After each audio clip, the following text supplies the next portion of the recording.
Hello guys, welcome to another week's little mini episode. So for this little mini episode, I'm going to talk about family shunning or ostracism.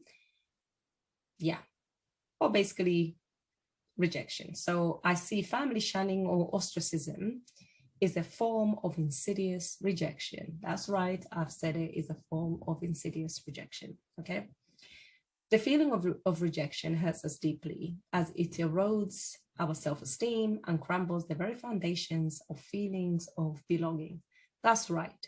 So, if you've been ostracized or estranged from your family, if they caused the estrangement without even telling you why, the chances you will sit in there thinking, ooh, I don't particularly feel like I belong.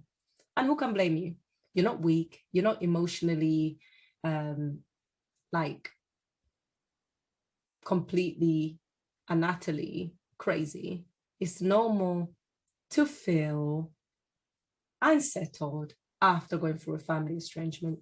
It doesn't matter how strong your self-esteem is, but if you're going through family estrangement, you are going to feel that way. If you initiate the estrangement, the chance is there was a really toxic environment in the first place, and that feeling of belonging was already eroded anyways. And for you, estrangement is a form of peace of mind.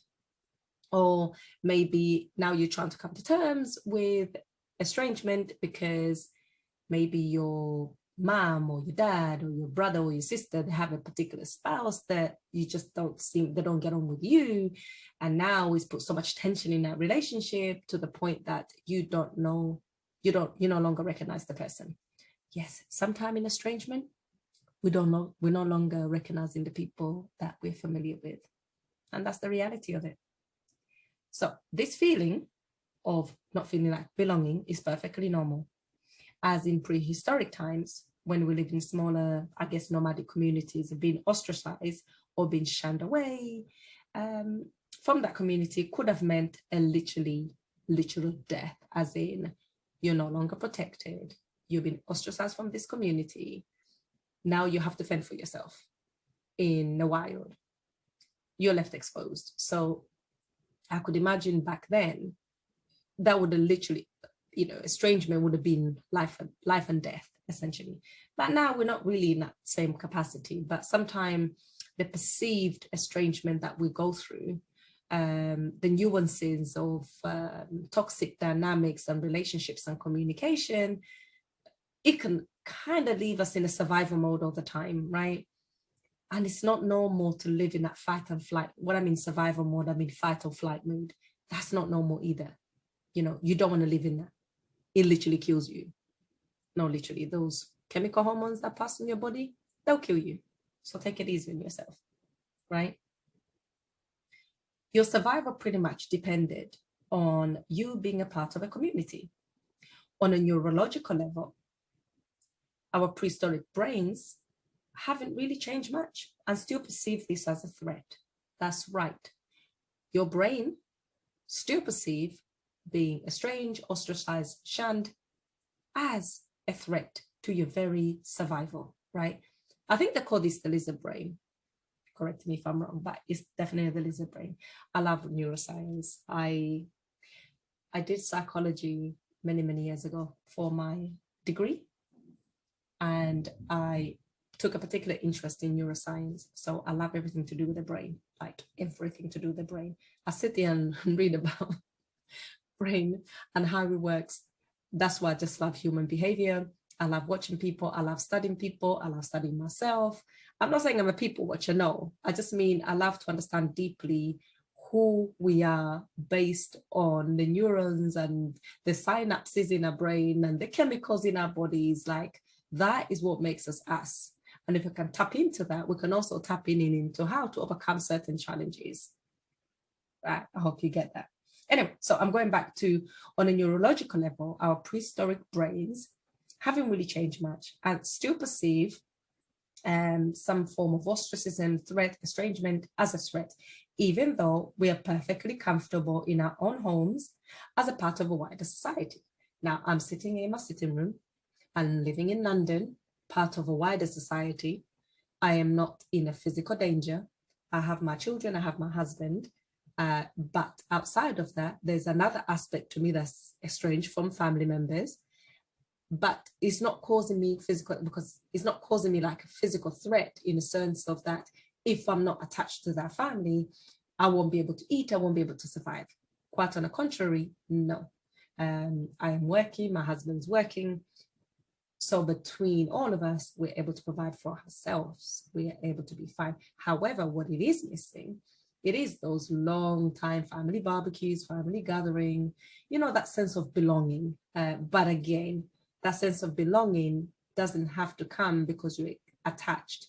You can create the sense of belonging if you don't reject yourself, become inclusive with yourself and appreciate the people around you.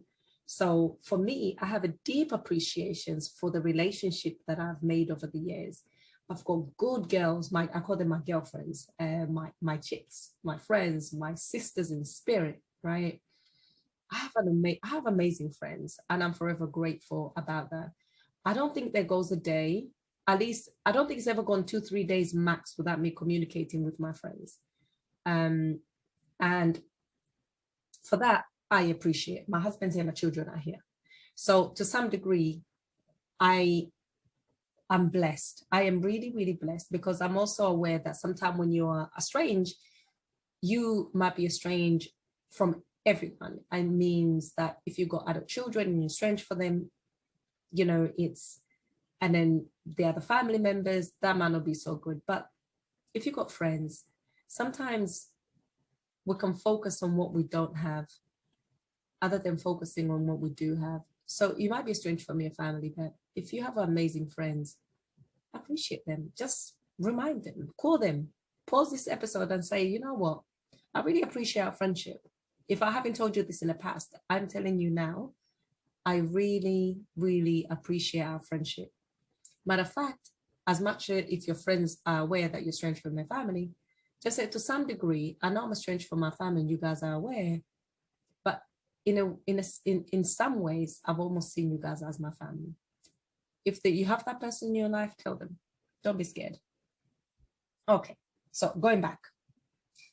And also remember, the brain fires the same pain signals in response to rejection as physical pain. So if you're sitting there feeling, oh, this emotionally really hurts, right?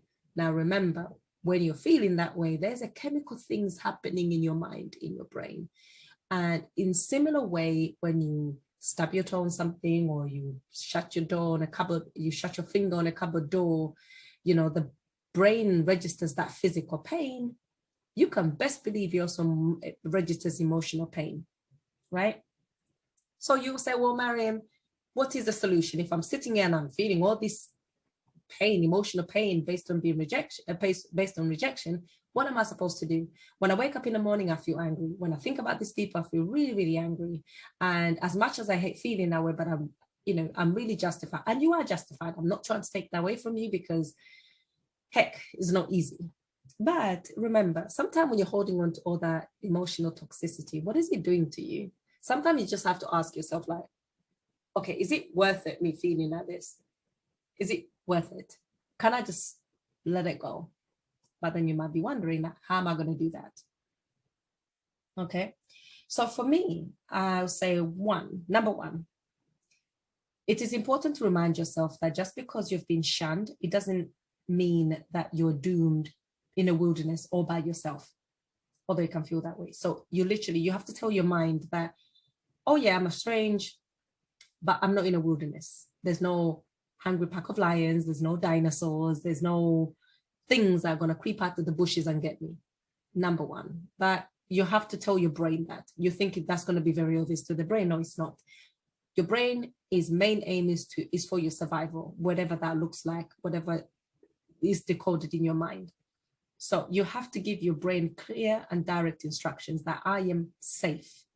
I am safe. I am safe. Especially, and you also have to think about it, like with estrangement, it lowers your risk of physical harm. Why do I say that? Because when you're estranged from people, there's no engagement. You don't engage with them. You don't see them. You don't get to do passive aggressive unless you happen to be at the same place Maybe, I don't know, there's a family funeral, or there's something where the people you've been estranged from, you happen to be at the same place at the same time. That's when you might get that little passive aggressive type of behavior. But if you look at as a complete total estrangement, there's just nothing. It's complete. There's no communication. There's no engagement. There's literally zero conflict that takes place on either parties. However, you might hear maybe rumors, somebody saying this, somebody saying that. Again, even if you hear that, you have the chance, the opportunity to say, no, I'm not going to engage with that. I'm not going to respond. Remember, we cannot control people. We cannot control what they say. The only thing we can control is our reactions and our response. So there you have it. So even with that, if you start hearing that the person you're estranged from, they're literally dragging your name through the mud, is character assassination, you literally can just let it go, because at the end of the day, they ain't going to stop anyways. And the more you keep reacting, the more they keep doing it. So ignore it. And I know you might think, well, man, that pretty hurts. I need to defend myself. Sometimes people just go out of their way to cause problems, and you have to ignore it, right?